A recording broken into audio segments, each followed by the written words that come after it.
Muitos cristãos dizem que têm o dom de línguas. Você já ouviu falar disso? Tem dúvidas? Sabe como é? Sabe o que é o dom de línguas? Pois é este o tema que o Dr. Mauro Braga vai explicar hoje. Eu quero iniciar o estudo dessa noite, primeiro explicando e mostrando a vocês, em primeiro lugar, o objetivo do dom. Quando ele foi dado, ele tinha objetivo, e nós vamos marcar aqui, como já anotamos, os objetivos pelos quais o dom de línguas foi prometido e foi dado. Abra lá sua Bíblia, 1 Coríntios, capítulo 12, verso 7.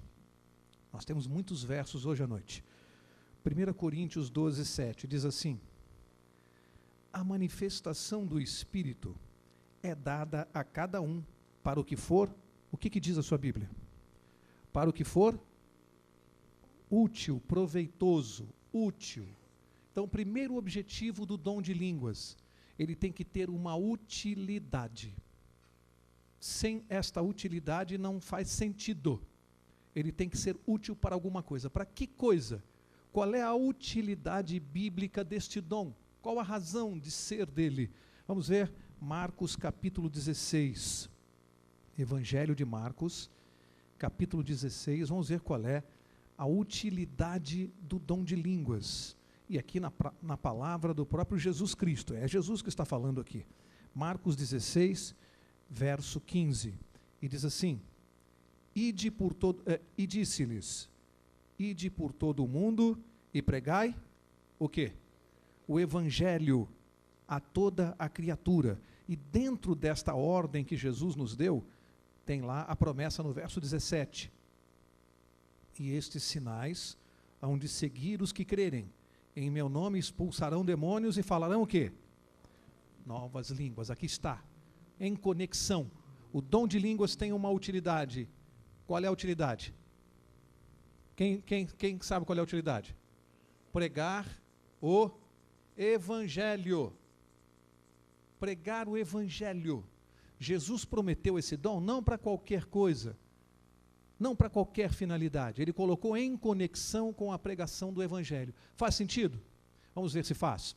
Quando Jesus deu essa ordem, ir de pregar o evangelho a toda a criatura, a todas as nações, tribo, língua, existia internet, avião, televisão, telefone. Ele deu essa ordem inicialmente a 12 homens, alguns deles incultos.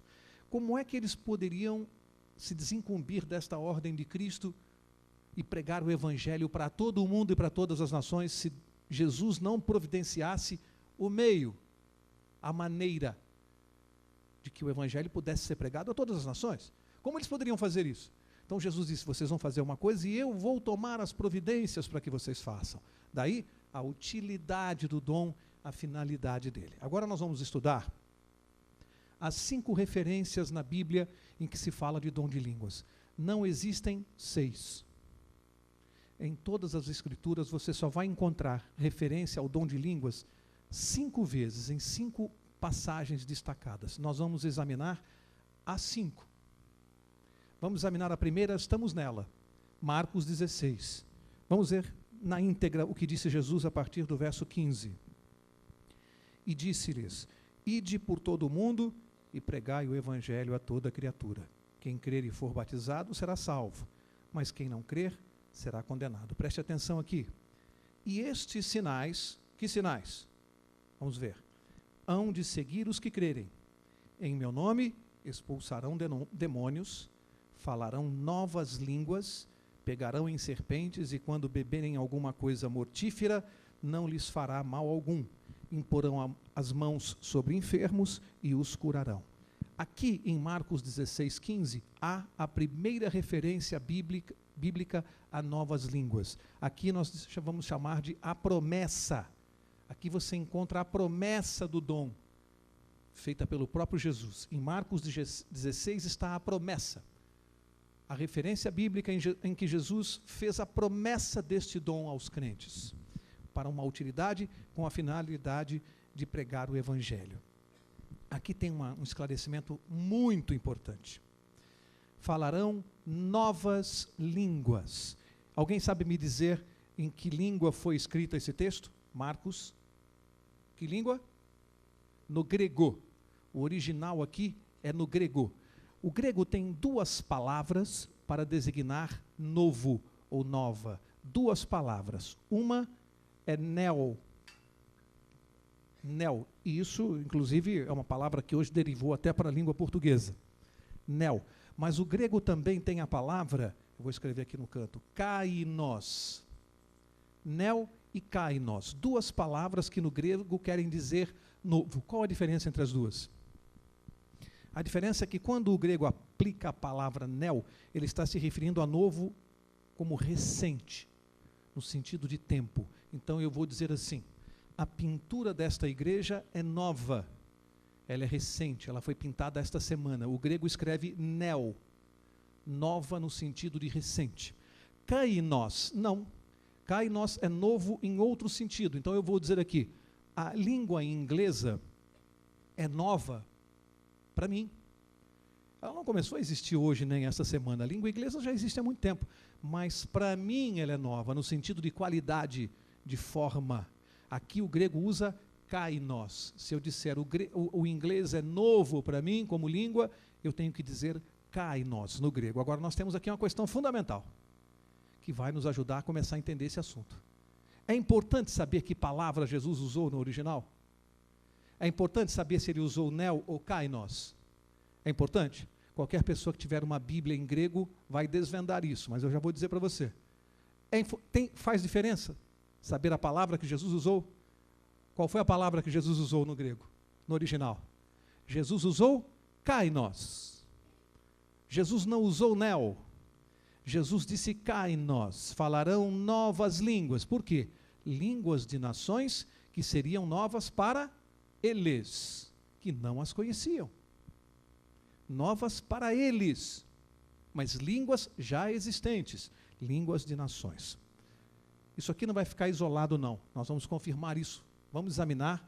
Aqui foi a primeira referência, a promessa de Cristo, e a palavra kainos, que tem um sentido muito importante, novo no sentido de forma.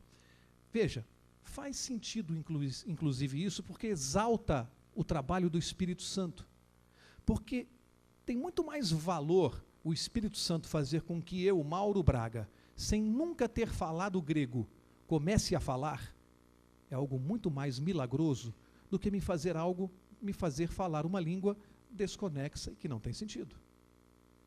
Diminui o poder do Espírito Santo. É muito mais poder fazer com que eu fale uma língua que eu não conheço, mas é uma língua inteligível. É um milagre muito maior. Portanto, o que importa é que Jesus usou kainos, e isso não se discute. Nenhum teólogo discute isso, porque isso é só pegar a Bíblia no grego. É só pegar lá, está kainos, não está neo. Então não se discute essa questão. Vamos examinar Atos capítulo 2, dia do Pentecostes. Eu estou correndo aqui um pouquinho, porque nós temos muita coisa para mostrar e eu tenho que avançar. Teria muita coisa ainda para falar aqui em Marcos, mas não dá tempo. Atos 2, Pentecostes. Vamos ver o que aconteceu aqui. Verso 4. Atos 2, 4. Diz assim: todos foram cheios do Espírito Santo e começaram a falar em outras línguas. Outras línguas. Conforme o Espírito Santo lhes concedia que falassem. Surge a pergunta. Começaram a falar em outras línguas. A pergunta é: inteligíveis ou ininteligíveis? Línguas que as pessoas entendiam ou não? Não, nós não podemos deduzir, nem podemos chutar. Aqui não vale. Aqui a Bíblia tem que responder. Eu não posso chutar, eu tenho que mostrar pela Bíblia. Eu fiz uma pergunta pelo texto. Por esse texto que eu li, Atos 2,4, não dá para saber. Porque a Bíblia diz só que começaram a falar outras línguas. Eu tenho alguma ajuda aqui. Kainos, se Jesus prometeu línguas novas para eles, tudo isso me ajuda, mas ainda não respondeu. Mas o verso seguinte, o verso 7, vai responder a pergunta. Que línguas seriam essas? Verso 7. E todos pasmavam e se maravilhavam, perguntando uns aos outros. O que eles perguntavam? Não são galileus todos esses homens que estão falando? Então, como é que os ouvimos, cada um, como? Na nossa própria língua nativa. Eram línguas inteligíveis ou ininteligíveis? Línguas que eles compreendiam. Como é que nós ouvimos cada um na nossa própria língua nativa? Eles estavam entendendo. Quantos povos nós tínhamos aqui? Quantas línguas eram? Vamos ver? Verso 9. Partos, medos, elamitas, os que habitam na Mesopotâmia, Judéia e Capadócia, Ponto e Ásia, Frígia e Panfília, Egito e partes da Líbia, perto de Cirene, forasteiros romanos, tanto judeus como prosélitos, cretenses e árabes, todos os temos ouvido em nossas próprias línguas. Falar do quê? Das grandezas de Deus. Cumpre o objetivo? Pregar o Evangelho? Porque eles falavam nas línguas das nações e eles entendiam que estavam engrandecendo a Deus. Cumpria a utilidade do dom e o objetivo. Está claro na Bíblia. O objetivo é que o Evangelho fosse pregado. Todos aqueles povos reunidos no Pentecostes, mais de 15 nações, o povo sedento para ouvir. E a palavra de Deus chegou a todos aqueles povos através dos apóstolos, que não falavam aquelas línguas. Por o dom do Espírito Santo, por um milagre de Deus, aqueles homens começaram a falar essas línguas. E diz a Bíblia que os outros se pasmaram e disseram: não são galileus? Não são homens simples? Como é que eles podem estar falando a minha língua? Isso era um milagre extraordinário, causou espanto nas pessoas. Como era possível que isso acontecesse? Quer ver uma coisa? Verso 6. Algumas pessoas me perguntam assim: Mauro, como é que você explica aqui o verso 6? O verso 6 introduz um ingrediente. Vamos ver?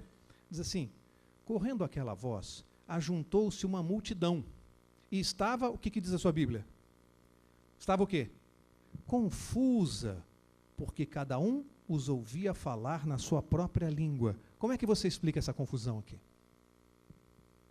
Por que a multidão estava confusa? Porque cada um ouvia falar na sua própria língua. Fácil, vamos entender aqui. Imagine lá no fundo alguém falando grego. Ali, alguém pregando o evangelho no árabe. Aqui em inglês. Eu sou grego, estou ouvindo alguém falar inglês aqui, não estou entendendo nada, mas ouço que lá tem alguém falando a minha língua. Eu quero me aproximar daquela pessoa. Alguém que está lá quer se aproximar de quem está falando inglês, porque é a língua dele. E as pessoas começam a se movimentar, buscando ouvir a sua língua. E isso gerou uma grande confusão. Isso gerava uma confusão, porque eles queriam se aproximar para ouvir a sua língua. Mais um ingrediente, verso 7. E todos pasmavam e se maravilhavam. Por quê, hein? Perguntando uns aos outros: não são galileus todos esses homens que estão falando? Por que a razão da admiração? Por que houve admiração? Porque aqueles homens eram incultos e simples e não tinham a menor condição de falar aquela língua. E eles ficaram abobalhados. Como é possível que aquele homem simples lá, pescador, esteja falando um grego tão fluente? Causou admiração? Causou espanto para eles. E tem mais um ingrediente aqui, verso 13. Diz assim: outros, porém, zombando, diziam: estão cheios de vinho. Por quê, hein? Que aqui há a acusação. Foram acusados os apóstolos. Estão bêbados. Por quê? Por quê? Porque eu estou aqui e ali ele está falando inglês. Eu não conheço o inglês. Eu não entendo o inglês. E ouço ele falando inglês ali. Como eu não conheço, falei: aquele cara está bêbado. Falando umas coisas que ninguém está entendendo. Então, os apóstolos foram acusados de estarem bêbados por aqueles que não compreendiam aquela língua. Não era a minha. Então eu vejo ele falando ali uma língua que eu não entendo, só que é uma língua de nação. Ficou claro pelo texto. Veja, gente, ninguém pode sustentar, até agora, pelo que nós lemos aqui, não há base bíblica para que alguém sustente que fossem línguas estranhas. Todo o contexto prova o contrário. Todo o contexto. E nós temos que estudar a Bíblia de maneira séria. Eu não posso sair deduzindo, pensando um verso. O contexto todo deixa claro a utilidade do dom, que tinha que ser para pregar o Evangelho. As nações tinham que entender, por isso o dom foi dado. Todos os povos estavam lá e diziam que ouviam na sua própria língua. Não há contexto para se defender o contrário. Mas ainda vou provar mais um pouquinho. Verso 14 de Atos 2. Pedro, porém, pondo-se em pé com os 11, levantou a voz e disse-lhes: Homens judeus e todos os que habitais em Jerusalém, seja-vos isto por notório, escutai as minhas palavras. O que Pedro ia começar a fazer quando ele se pôs de pé? Ia começar a pregar. Mas a minha Bíblia e a sua dizem que os outros 11 apóstolos se colocaram em pé com ele. Acabei de ler. Pedro e os 11. Por que os 11 se levantaram? Para traduzir. Cada um na língua de cada povo. Para fazer a tradução. Senão os 11 não precisavam ficar de pé. Estavam traduzindo. Vamos ver aqui, verso 37. Ouvindo eles isto, compungiram-se em seu coração. Perguntaram a Pedro e aos demais apóstolos. Inventei aqui? Quando disse que era tradução? Não. Quando acabou o sermão, eles perguntavam a Pedro e aos demais. Por que aos demais? Porque cada um perguntava àquele que falava a sua língua. Portanto, em Atos 2, não há base bíblica para se defender que lá se falou língua estranha. O contexto não mostra isso. Ir além disso é extrapolar, é sair da palavra de Deus. O contexto não autoriza a deduzir que eram línguas estranhas. Não autoriza. Além do que, aqui existe coerência com a promessa de Jesus. Línguas novas para eles, mas línguas existentes, línguas de nações. O evangelho aqui está entrando em entrosamento. Aqui, portanto, aqui foi a promessa, aqui foi o cumprimento. Em Atos 2, Pentecostes, houve o cumprimento da promessa de Jesus.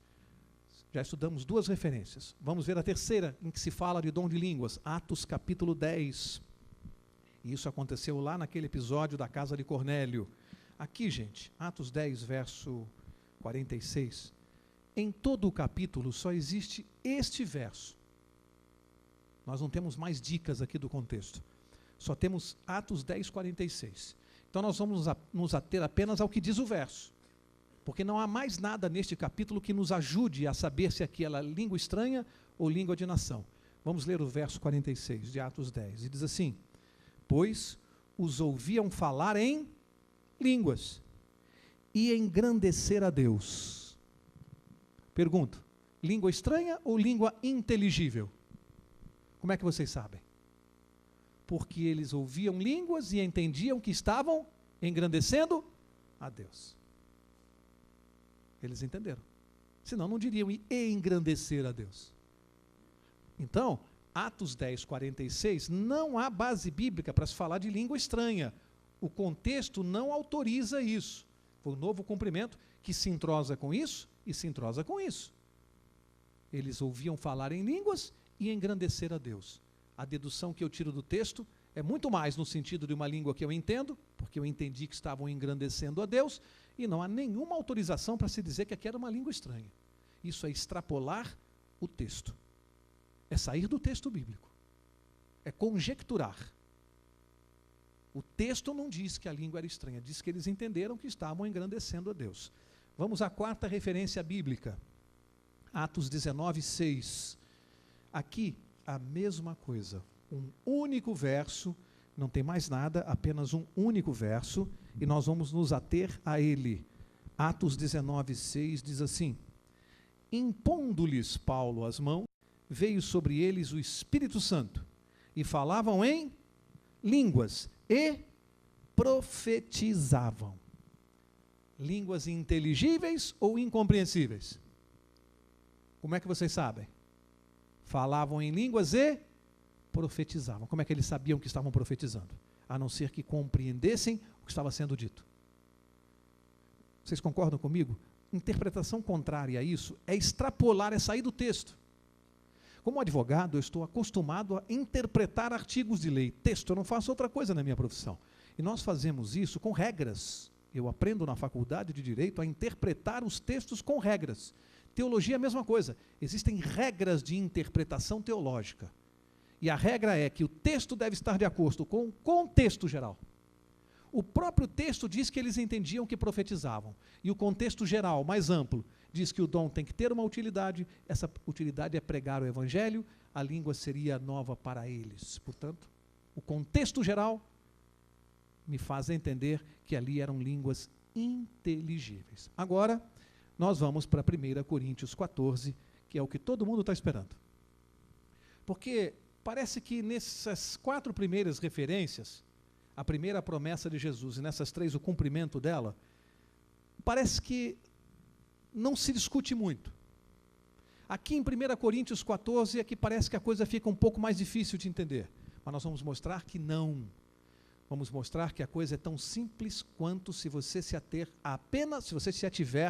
apenas aos versos bíblicos. Se você não sair dos versos, a própria Bíblia vai ajudar a responder isso. Então vamos lá para o tão conhecido e citado 1 Coríntios 14.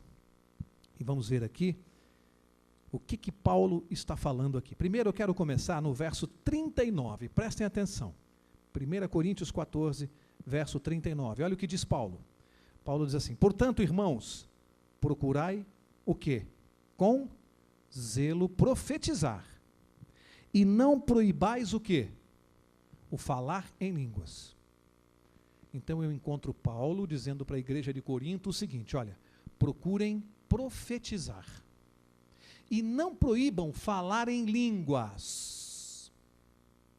Se Paulo estiver se referindo a línguas estranhas, os pentecostais teriam aqui em Coríntios 14 base bíblica.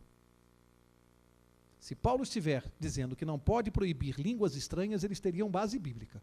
Então nós vamos ter que descobrir isso aqui no 1 Coríntios 14.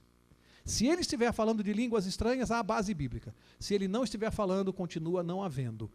Todo o demais aqui, todo o resto, aponta para um sentido, mas nós não podemos deduzir em 1 Coríntios 14. Eu tenho que encontrar a resposta no texto. Eu só começo ouvindo Paulo dizer: não proíbam falar em línguas. E aí? Que línguas? Vamos saber?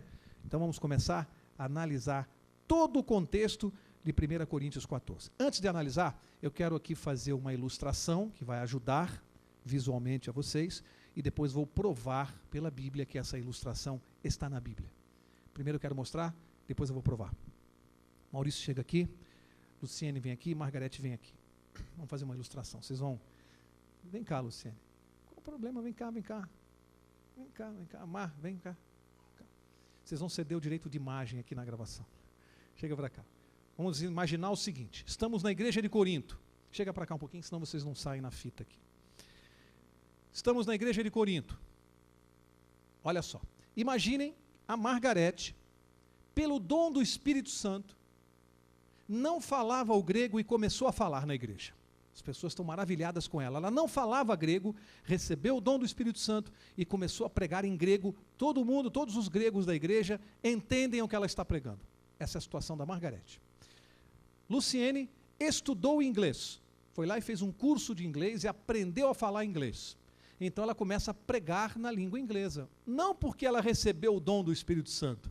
Ela estudou o inglês. Ela conhece a língua e está pregando. Aqui é uma situação, aqui é outra. Maurício não recebeu o dom, não fala em línguas, não fala no grego, e nem estudou uma língua nenhuma. Ele está lá na igreja e não consegue falar.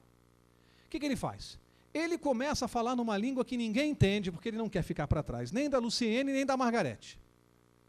E ele começa a falar lá. As pessoas não conhecem e falam: ele deve estar falando numa língua também. Só que as pessoas não entendem o que ele está falando.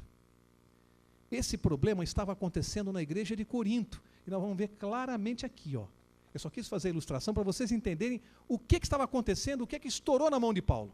Estourou um problema na mão dele para resolver. Dom de línguas manifesto aqui. Cultura, aprendizado aqui. E aqui, fraude. Não falava língua nenhuma, não estudou nenhuma língua, ele apenas não queria na igreja ficar constrangido e ele queria provar que também falava uma língua. Vamos ver se isso que eu falei eu estou inventando. Vamos ver se eu inventei a ilustração que eu fiz aqui ou se está tudo aqui. Obrigado a vocês, tá? Vamos ver agora se está tudo aqui na Bíblia ou se eu inventei isto. Vamos ver agora se isso estava de fato acontecendo. Olha só, vou mostrar a vocês que quando Paulo escrevia os capítulos de 1 Coríntios, sempre ele iniciava o capítulo, sempre, abordando o problema que a igreja trouxe para ele. A cada capítulo de 1 Coríntios, a cada capítulo, Paulo começava tratando com um problema que trouxeram para ele. Vamos ver se eu estou inventando? Vamos lá, vamos começar pelo capítulo 3. 1 Coríntios 3, rapidamente, e vamos ver como Paulo sempre estava resolvendo um problema da igreja. 1 Coríntios 3, verso 3. O que diz aqui? Ainda sois carnais, pois havendo entre vós inveja e contendas, não sois carnais e não andais segundo os homens? Qual era o problema aqui que a igreja estava enfrentando? Se você ler o resto do capítulo 3 em casa, você vai ver mundanismo dentro da igreja. Capítulo 3 de Coríntios, Paulo está tratando disso. Mundanismo dentro da igreja. Então levaram para Paulo as questões. Paulo, está acontecendo absurdos aqui. Ele disse, vocês são carnais. Leia capítulo 3, você vai ver que isso aqui, Paulo estava tratando com o problema. Reclamaram com ele, Paulo, não dá para aguentar mais aqui nessa igreja. O mundo entrou aqui na igreja. E ele começa a tratar desse problema no capítulo 3. Vamos ver o que ele está tratando no capítulo 4, verso 3. Capítulo 4, verso 3 diz assim: todavia, olha o que Paulo está dizendo, hein? Presta atenção.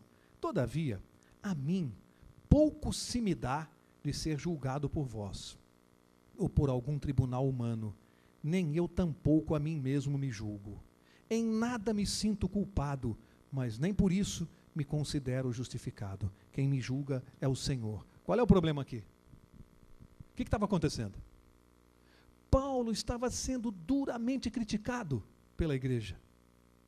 Duramente criticado. E sabe o que ele responde? Ele diz assim, a mim pouco se me importa o julgamento que vocês estão fazendo de mim. Eu devo contas a Deus. Qual o problema do capítulo 4? Leia em casa, você vai ver.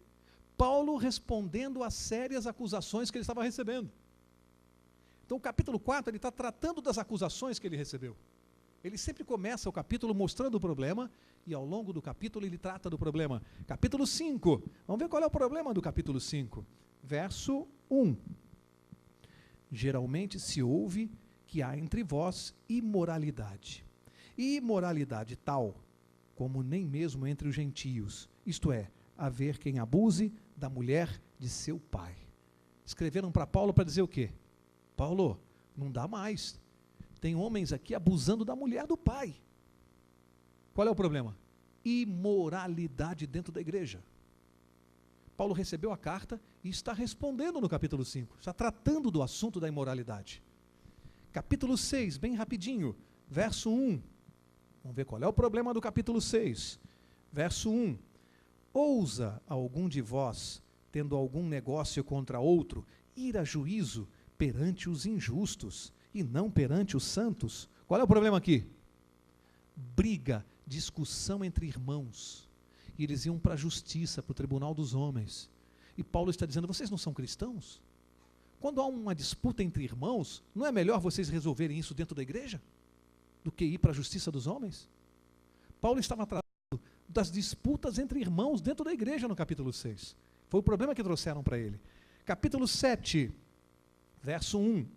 Prestem bem atenção agora. Bem atenção. Olha o que Paulo escreve. Ora, quanto às coisas que o quê? Que me escrevestes. Estou inventando? Paulo não está dizendo, quanto ao que vocês me escreveram.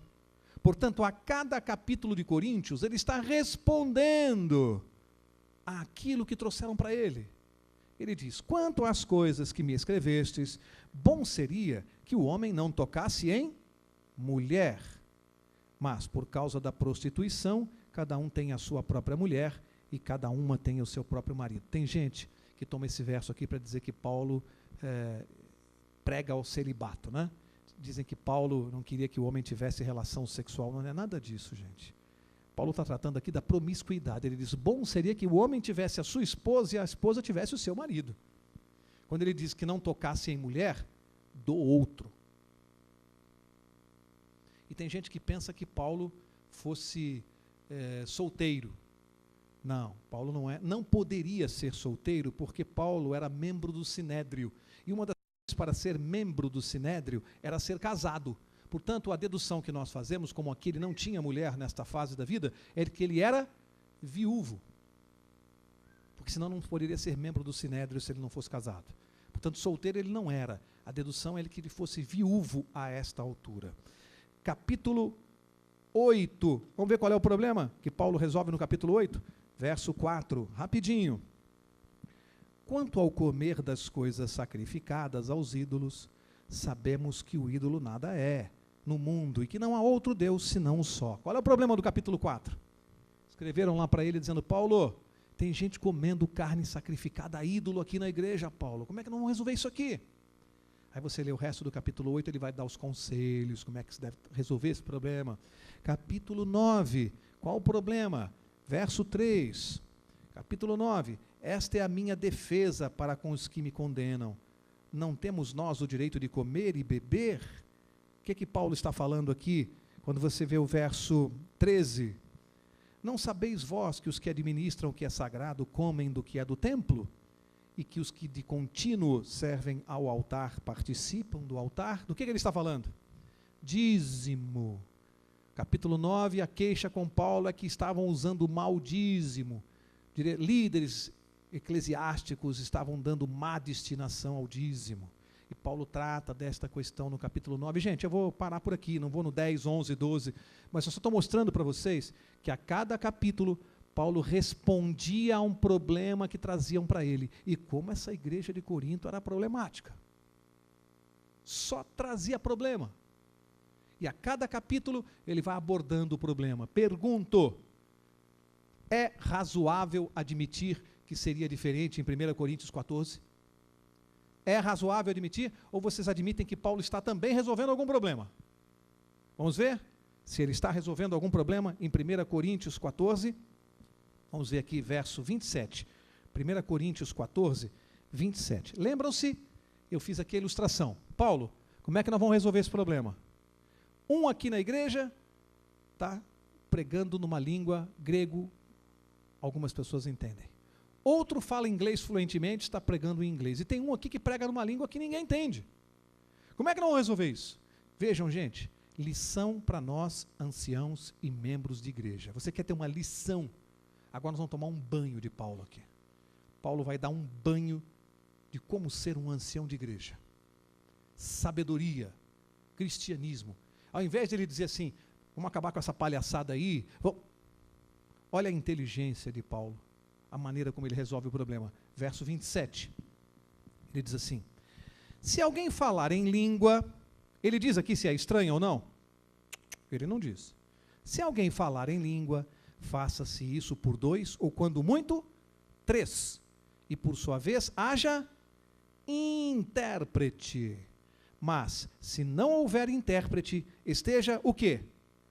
Calado na igreja e fale consigo mesmo e com Deus. Gente, olha a inteligência de Paulo. Não é para pegar aquele que está fazendo a fraude, está falando uma língua que ninguém entende. Paulo, ao invés de desmascarar aquela pessoa, ele diz assim, não, é simples. Quem for pregar, não pode ter mais do que 2 ou 3, senão vira bagunça. No máximo 2 ou 3. Por quê? Inteligibilidade. E ele disse o quê? Qual é o requisito para que essa pessoa possa pregar numa língua? Que haja intérprete. Paulo está defendendo que a língua seja inteligível ou estranha? Se é para ter intérprete, é porque as pessoas precisam, era uma maneira, porque se não tem quem interprete a língua estranha daquele cara, ele não pode pregar. Paulo disse assim, fique calado na igreja.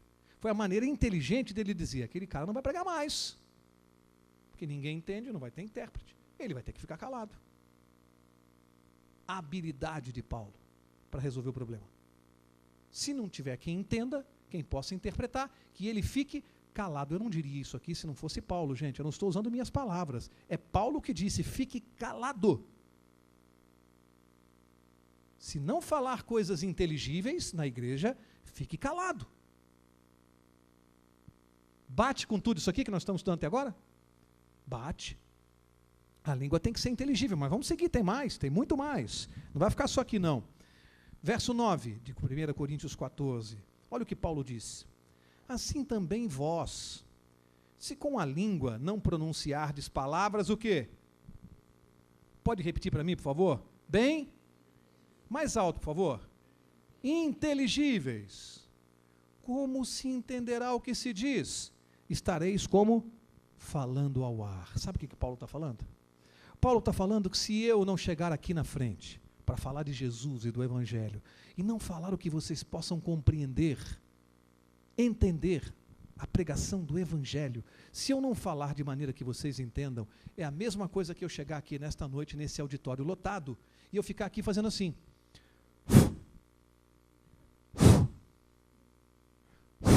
Soprando ao ar, ele falou. É a mesma coisa. Paulo está defendendo língua estranha aqui?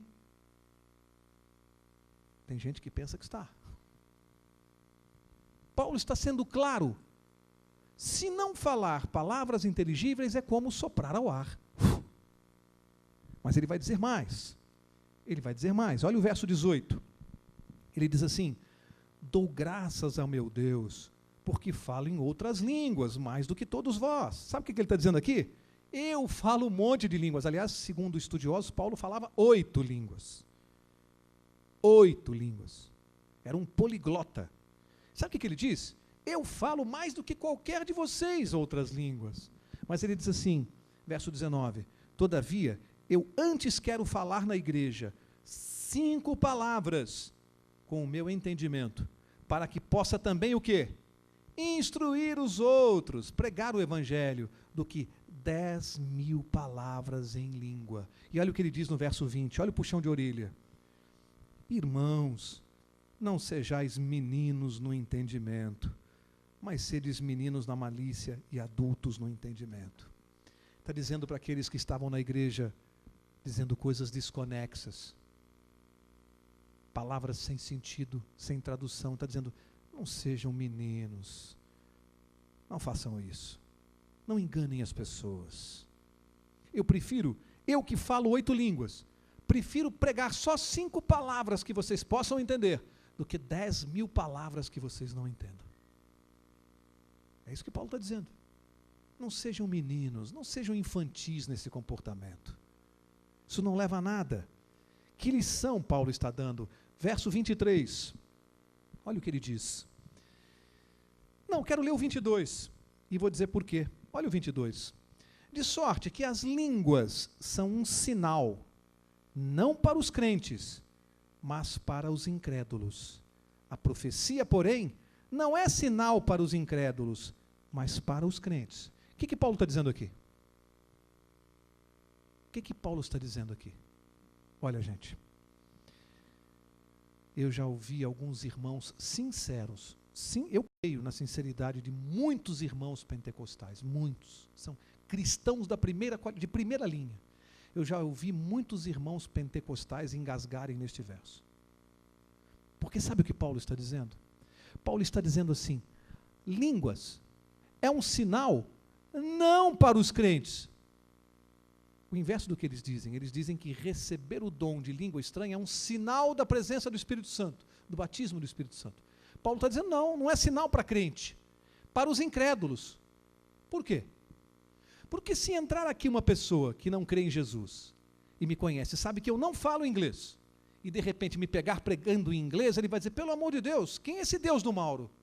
Como é que ele pode estar falando inglês? Olha que sinal evidente do Espírito Santo para o incrédulo. Paulo diz, não é sinal para o crente, é para o incrédulo. E os pentecostais dizem que o dom de línguas estranhas é o único sinal visível da presença do Espírito Santo, do batismo. Só que a Bíblia não diz isso.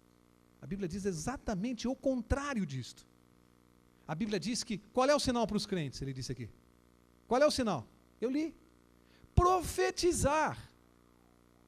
Este é o sinal para os crentes. Se eu venho aqui à frente e prego o Evangelho, profetizo a volta de Jesus, eu estou usando o dom para o que é útil, e esse sim é um dom para os crentes da minha conversão. Vejam, Paulo diz exatamente o contrário do que se prega. Exatamente o contrário. Mas ele diz mais. Eu quero começar a encerrar. Agora vamos ler os versos de 1 Coríntios 14, de 1 a 4. Agora nós vamos ler. Agora nós temos condições de ler. Vamos ler agora de 1 Coríntios 14, de 1 a 4. Diz assim: segui o amor e procurai com zelo os dons espirituais, mas principalmente o de profetizar. Olha só, pois o que fala em língua não fala aos homens, senão a Deus. Com efeito, ninguém o entende, e em espírito fala mistérios. Mas o que profetiza, fala aos homens para edificação, exortação e consolação. Verso 4, presta atenção. O que fala em língua edifica-se a si mesmo, mas o que profetiza edifica a igreja. Irmãos, esses 4 primeiros versos, tem gente que pensa que Paulo está ensinando isto aqui. Paulo está trazendo o problema, apontando o problema do mesmo jeito dos capítulos anteriores. Do mesmo jeito que nos capítulos anteriores era imoralidade na igreja, disputa entre... Aqui ele está transmitindo o pensamento da igreja de Corinto. Paulo, tem gente aqui que prega no grego, o outro aprendeu a falar inglês, mas tem um aqui que está pregando numa língua que ninguém entende. Então tem uns irmãos que falam assim, ele não está falando com as pessoas, ele está falando com Deus. Ele está edificando a si mesmo, Paulo. Esse era o pensamento da igreja de Corinto, não de Paulo. Como é que eu sei?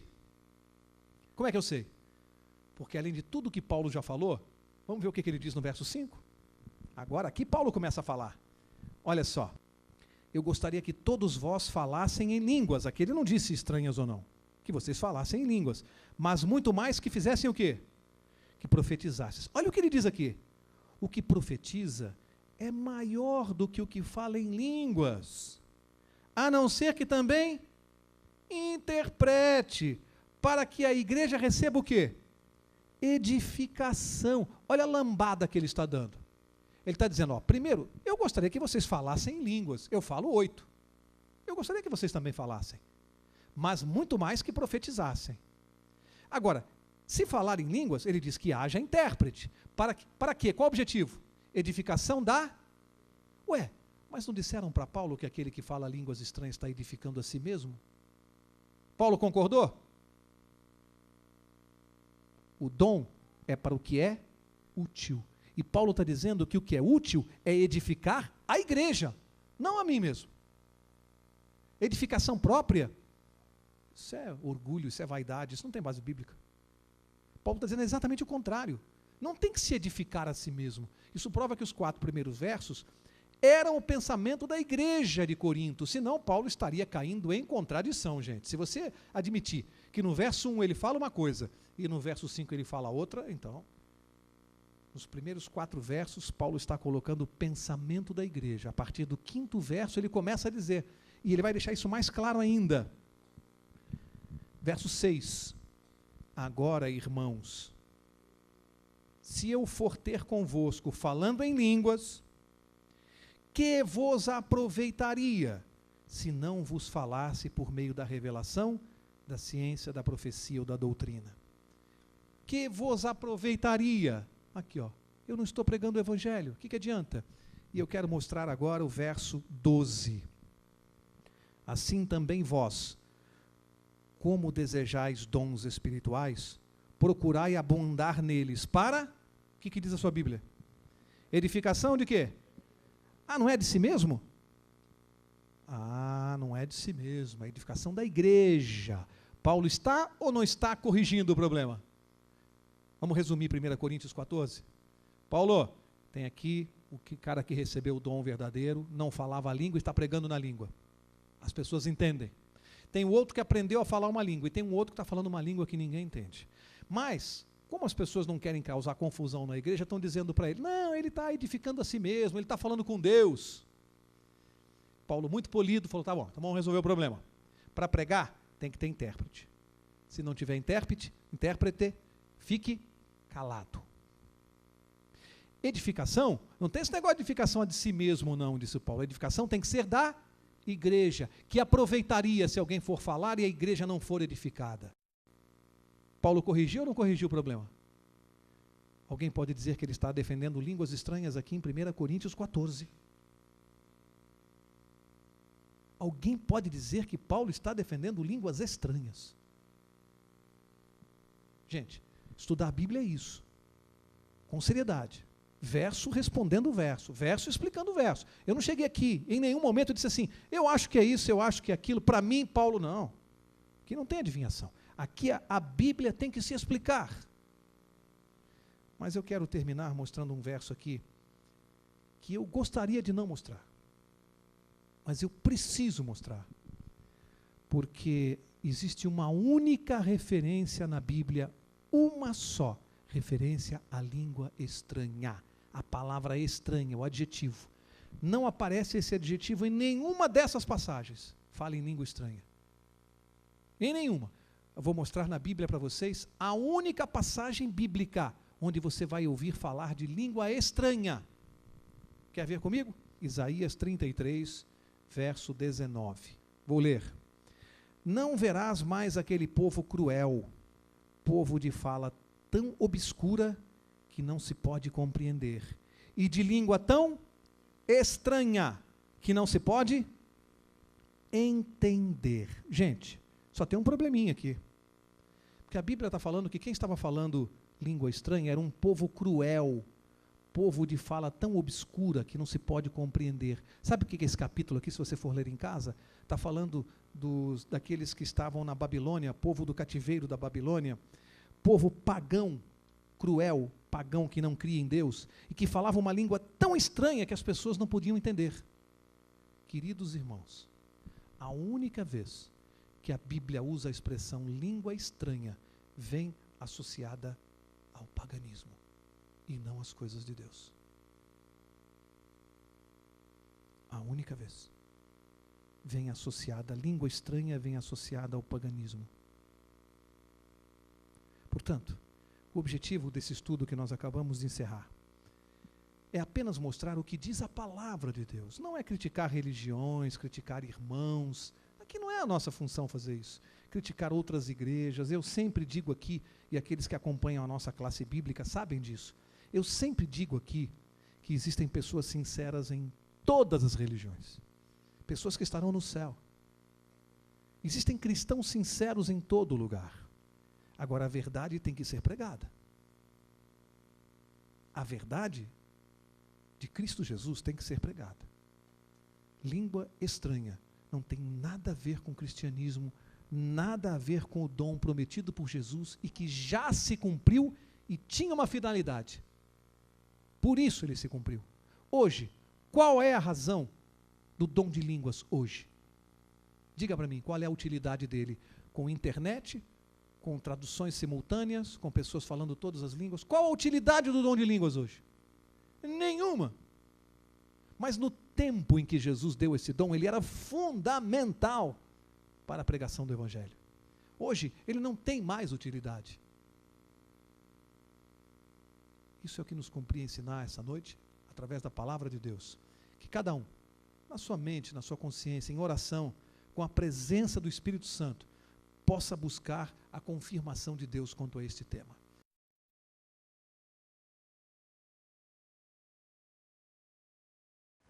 Se você tem alguma dúvida sobre esse tema abordado, entre em contato conosco através do e-mail que aparece no seu vídeo. Até a próxima!